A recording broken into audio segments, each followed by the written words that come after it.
دوستان سلام، خدا رو شکر میکنم که یه ویدئوی دیگه در خدمت شما عزیزان هستم.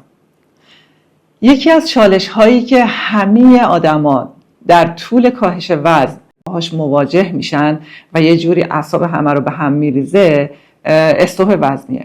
استوپ وزنی یکی از اتفاقات نامطلوبیه که هممون باهاش مواجه میشیم.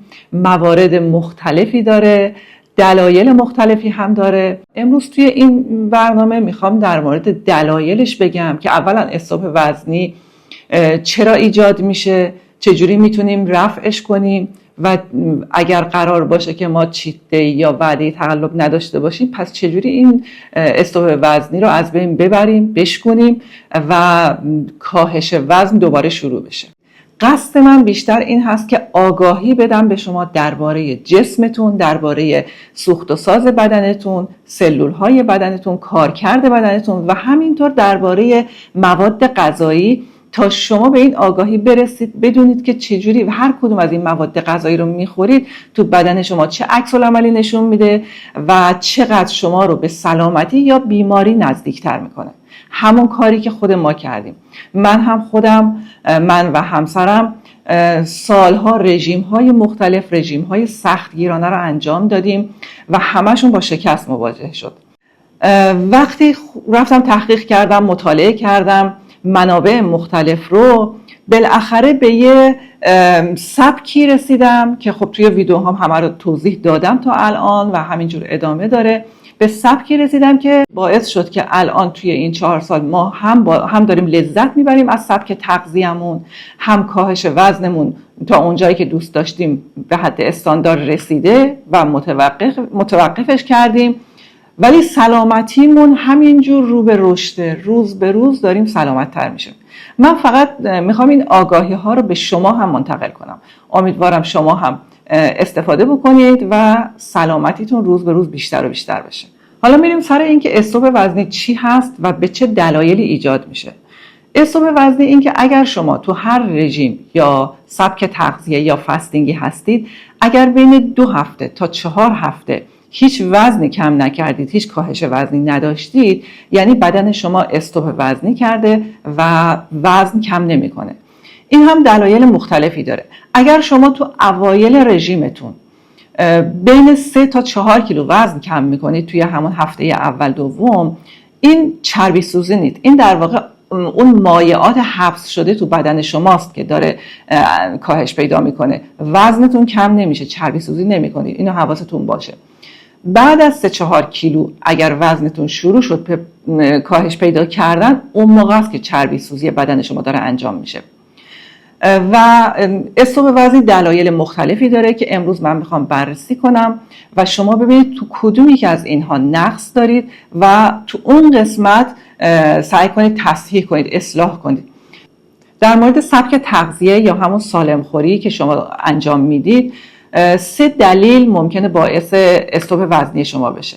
یکی از اون دلیل ها اینه که ممکنه شما یه جایی دارید ریزه‌خواری میکنید ولی حواستون نیست. مثلا شما فاستینگ 16-8 رو دارید انجام میدید، 8 ساعت زمان خوردن دارید و توی این 8 ساعت 2 وعده شما میتونید بخورید یا حتی 3 وعده میتونید بخورید، ولی خب بین اینها نباید میان وعده بخورید. شما حتی اگر یه دونه بادوم بخورید، اون یه دونه بادوم باعث میشه که دوباره اون موتور بدن شما، دستگاه گوارش شما شروع بکنه به کار کردن. بادوم توی بدن شما تبدیل به قند بشه، وارد خونتون بشه، انسولین ترشح بشه به خاطر که اون قند رو بخواد بسوزونه و یعنی در واقع دستگاه گوارش شما دوباره شروع میکنه به کار کردن. در حالی که مهمترین دلیلی که باید توی این فاستینگ رعایت بکنید اینه که دستگاه گوارش شما حتما باید تا چندین ساعت کاملا خاموش باشه. وقتی کاملا خاموش باشه، بدن شما برای سوخت و ساز، برای انرژی میره سراغ سوزوندن چربی ها، برای اینکه دیگه شما قندی وارد بدنت نکردی. پس حتی اگر یه دونه بادوم هم بخوری، یه تیکه نون هم بخوری، هر چی بخوری، این دستگاه گوارش شما رو راه میندازه. پس دقت کنید ببینید ریزه خواری نداشته باشید. این یکی از دلایلیه که میتونه باعث استوپ وزنی بشه. مورد دوم اینه که ممکنه شما کربوهیدرات ها و مواد قندی به مقدار زیاد دارین میخورید توی همون سبک سالم خوریتون، ولی حواستون نیست. چون ببینید اگر دقت بکنید تمام مواد غذایی کارخونه ها به شکل خیلی زیرکانه شکر رو توی تمام مواد غذایی وارد کردن. شما الان تمام سس ها، سس مایونز، سس کچاپ، رب، تن ماهی، شیرهای گیاهی، هر چیزی حتی نون، توی تمام اینها شکر میزنن. دقت کردین وقتی رستوران میرید اول خیلی از رستوران اول برای شما نون میارن قبل از اینکه غذای شما رو سرو بکنن بیارن، برای اینکه شما بیکار نباشی نون میارن میذارن رو میز با یه مقدار مثلا پستو یا روغن زیتون و اینا با اون بخوری. چرا این کارو میکنن؟ اصلا تا حالا دقت کردین چرا این کارو میکنن؟ برای اینکه اون نون وقتی شما میخورین کربوهیدرات تو بدن شما بلافاصله تبدیل به قند میشه و باعث میشه شما نیم ساعت دیگه، 1 ساعت دیگه دوباره گشنت بشه و بعد از غذا دستور اوردر دسر بدی، دسر بخوری. یعنی اینها همش برنامه ریزی شده است. همینجوری نون رو نمیارن به صورت رایگان بذارن روی میز برای مشتری. درسته پولش رو میگیرن، ولی برای اینکه شما دسر هم سفارش بدی بعد از غذا، بهترین راه براشون اینه که اول برای شما نون بیارن که شما رو گشنه‌تر بکنن و ولع خوردن قند و اوردر دسر رو بعد از غذا بدید. اینجا یه نقل قولم از رونالدو ستاره فوتبال براتون بگم که توی یکی از مصاحبه‌هاش من شنیدم. مصاحبه‌گر ازش پرسید که شما از یه سبک تغذیه پیروی میکنید و رونالدو خیلی جواب هوشمندانه‌ای داد که من خیلی خوشم اومد. گفتش که من یه سبک تغذیه رو پیروی میکنم، ولی این نیستش که همیشه این سبک تغذیه رو داشته باشم، چون من خانواده دارم و با خانوادم رستوران میرم، کافی شاپ میرم و نمیخوام بچه ها من رو به عنوان یه پدر خسته کننده بشناسن. به خاطر همین وقتی که با بچه هم رستوران میرم باهاشون پیتزا هم میخورم، همبرگر هم میخورم، ولی در مواقع دیگه همون سبک خودم رو رعایت میکنم. شما هم اگر میخواید فاستینگ رو رعایت بکنید، خب برای اینکه بدن شما عادت بکنه به اون فاستینگ، خب 21 روز، هر عادتی 21 روز طول میکشه تا شروع بشه، یعنی بدن عادت بکنه به اون روش. 21 روز طول میکشه. سعی کنید تو 21 روز اول چیت دی یا وعده تقلب نداشته باشید و اون روش رو انجام بدید تا بدن شما عادت بکنه. بعد از 21 روز هر از گاهی، اونم مثلا ماهی 1 بار ممکنه، ماهی 2 بار ممکنه این اتفاق بیفته، خودتون دیگه حواستون هست که موقعیتی پیش میاد، مثلا تولدی پیش میاد یا مثل رونالدو با خانواده بیرون میرید، اون موقع میتونید مثلا اون غذایی که دوست دارید رو بخورید، ولی روزهای دیگه سعی کنید که همون سبک تغذیه یا همون سالم خوری خودتون رو پیش ببرید. به خاطر همین من به شما این پیشنهاد رو میدم که نمیخوام خیلی سخت گیرانه باشه که تحت فشار قرار بدید خودتون رو. شما باید از این سبک سالم خوری لذت ببرید، هم لذت ببرید و هم سلامتی به دست بیارید، هم کاهش وزن به دست بیارید. در مورد فعالیت ورزشی هم 3 دلیل وجود داره که ممکنه باعث استاپ وزنی شما بشه. یکی از این دلایل اینه که فعالیت ورزشی شما منظم و هر روز نیست. یعنی شما هر از گاهی، هر موقع که حوصله داری، حالت خوبه یا موقعیتی پیش میاد، ورزش انجام میدی، باشگاه میری یا پیاده روی میکنی و فعالیت منظمی نداری. وقتی فعالیت منظمی نداری، سوخت و ساز و متابولیسم بدن شما هم بالا نمیره و هیچ چربی سوزی نمیکنه. دلیل دوم اینه که ورزش شما خیلی منظم و یه نواخت شده. حالا این فرقش با قبلی چیه؟ اینه که شما ممکنه مثلا هر روز داری 1 ساعت پیاده روی میکنی. این 1 ساعت پیاده روی بعد یه مدتی بدن شما عادت میکنه به این و دیگه سوخت و ساز انجام نمیده، برای اینکه تبدیل شده به عادت. شما برای اینکه این یک نواختی رو از ورزشتون در بیارید میتونید کارهای مختلفی بکنید، همون کارهایی که ما کردیم. ما مثلا 1 روز 2 روز پیاده روی میکردیم، بعد یکی 2 روز دوچرخه سواری میکردیم، بعد زمانش رو زیاد میکردیم. مثلا پیاده رویمون روزی 1 ساعت بود، بعد مثلا یه روز دیگه میکردیم 1.5 ساعت یه مسیر طولانی رو در نظر میگرفتیم. بعد مثلا روز دیگه مثلا 2 روز بعدش مثلا دوچرخه سواری میکردیم، با دوچرخه نیم ساعت میرفتیم، نیم ساعت برمیگشتیم، یا زمانش رو مثلا روزهای دیگه بیشتر میکردیم، یا یه روز اصلا مثلا ورزش های دیگه انجام میدادیم، ورزش های مثلا کاردیو و اینا انجام میدادیم. وقتی شما ورزشتون یک نواخت و منظم باشه، بدن عادت میکنه و چربی سوزی انجام نمیده. سعی کنید حتما توی ورزشتون اولا که منظم هر روز انجام بشه و دوم اینکه از یک نواختی درش بیارید. دلیل سوم این که ممکنه شما ورزشتون طوری نیست که متابولیسم بدنتون رو بالا ببره و چربی سوزی کنه. شما مثلا ورزشتون ممکنه مثلا پیاده روی میکنین، خیلی آروم قدم زنان داری حرکت میکنی و این قدم زنانه شما عرق نمیریزی، باعث چربی سوزی نمیشه. توی فایل پیاده روی که من توضیح دادم که چجوری پیاده روی بکنید، چند نوع پیاده روی هستش، میتونید اون فایل رو نگاه بکنید و راجع به روش های پیاده روی که من توضیح دادم بیشتر بدونید. یعنی طوری پیاده روی بکنید یا ورزش بکنید که بدنتون از قند سوزی تبدیل بشه به چربی سوزی. پس ببینید تو کدومی از این 3 مورد شما نقص دارید و اون نقص رو برطرف بکنید، استوب وزنی شما شکسته میشه و کاهش وزن شما شروع میشه. مورد بعدی که باعث استوب وزنی شما میشه ذهنیه، مربوط به ذهنتون و افکارتون هستش.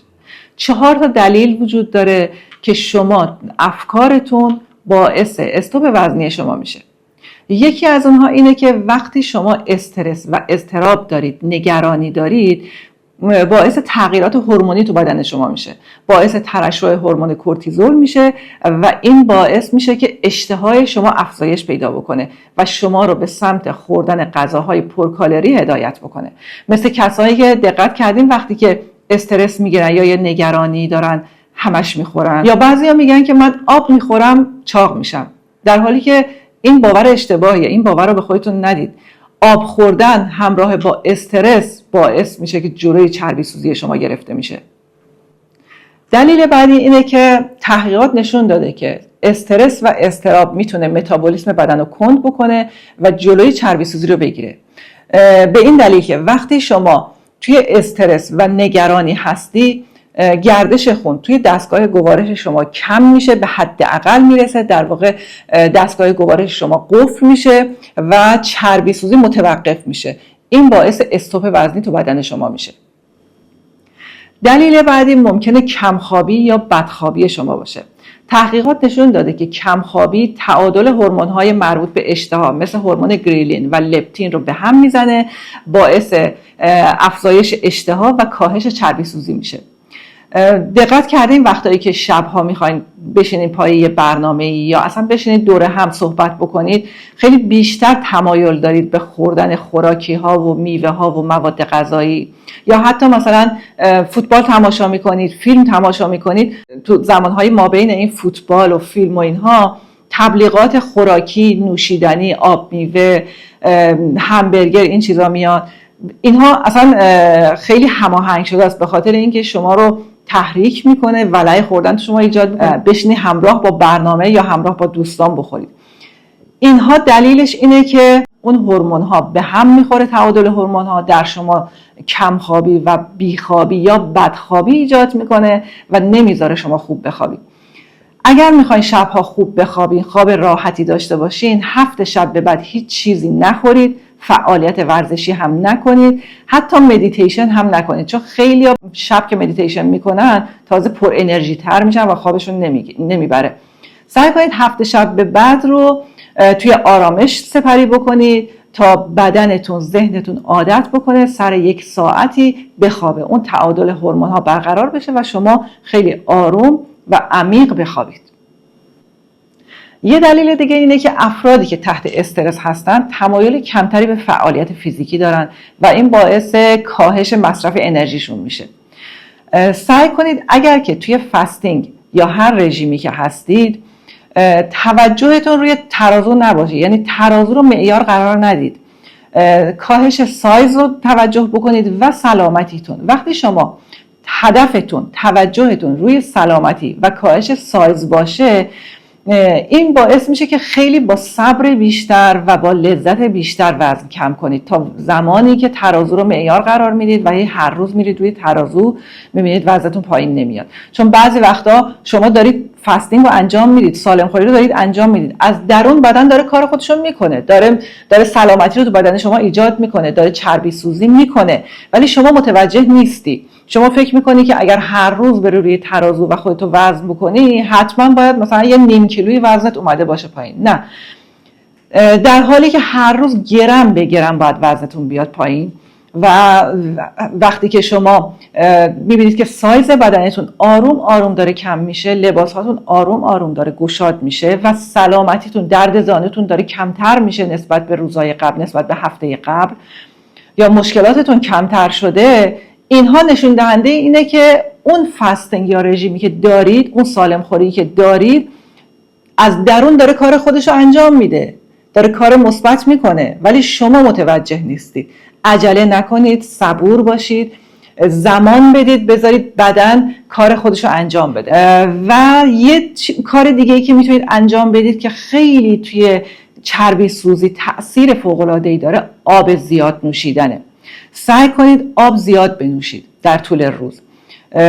درسته که شما اگر فاستینگ انجام میدید، فاستینگ مثلا 12 ساعت انجام میدید، سعی کنید برسونید به مثلا 14 ساعت 10 ساعت، بعد تا اینو همینجوری ادامه بدید تا برسونید به 16 ساعت 8 ساعت. 16 ساعت 8 ساعت دیگه عالی ترین سبک روش فاستینگه که هم باعث کاهش وزن و چربی سوزی میشه و هم باعث سلامتی کامل بدنتون میشه.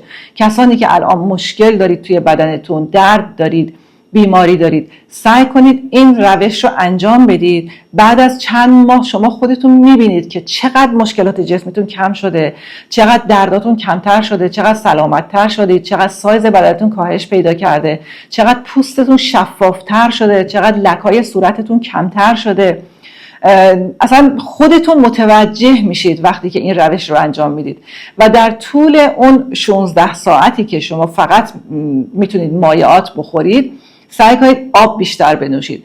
آب زیاد نوشیدن کمک میکنه به چربی سوزی بیشتر بدن. اینها چیزهایی که من به عنوان یک خواهر دارم به شما پیشنهاد میدم و به خاطر اینکه خودم همه اینها رو انجام دادم، خودم قبلا رژیم های سختگیرانه‌ای میگرفتم، خیلی خودم رو تحت فشار قرار میدادم، همش هم با شکست مواجه شد و خیلی هم به بدنم ضربه زدم. این باعث شد که نسبت به بدن خودم آگاه تر بشم، بدونم که چه چیزهایی بخورم، چه تنوعی توی مواد غذایی بدم، فعالیت ورزشیم رو چجوری عوض بکنم، تنوع بدم و افکارم رو چجوری کنترل کنم، چجوری ذهنم رو آروم نگه دارم، استرس رو از خودم دور کنم. و وقتی که آگاه تر شدم باعث شد که سلامتی بدن من ایجاد بشه، کاهش وزن داشته باشم، تناسب اندام داشته باشم و تمام اون چیزهایی که گفتم رو به دست بیارم. پس شما هم سعی کنید اگر سلامتیتون براتون مهمه، که مطمئنم مهمه، سعی کنید این روش ها رو انجام بدید و برای من کامنت بذارید. به سلامتی رسیدید، روش ها رو دارید انجام میدید، چه تأثیری روتون گذاشته و این تأثیرات رو برای من بنویسید تا من از کامنت های شما انگیزه بگیرم و اگر نیاز به توضیحات بیشتری داره توی ویدیوهای بعدی توضیحات بیشتری راجبشون بدم. امیدوارم روز و شب خوب و خوشی داشته باشید. سلامتی شما آرزوی منه. همیشه تندرست باشید. خدا نگهدار همتون.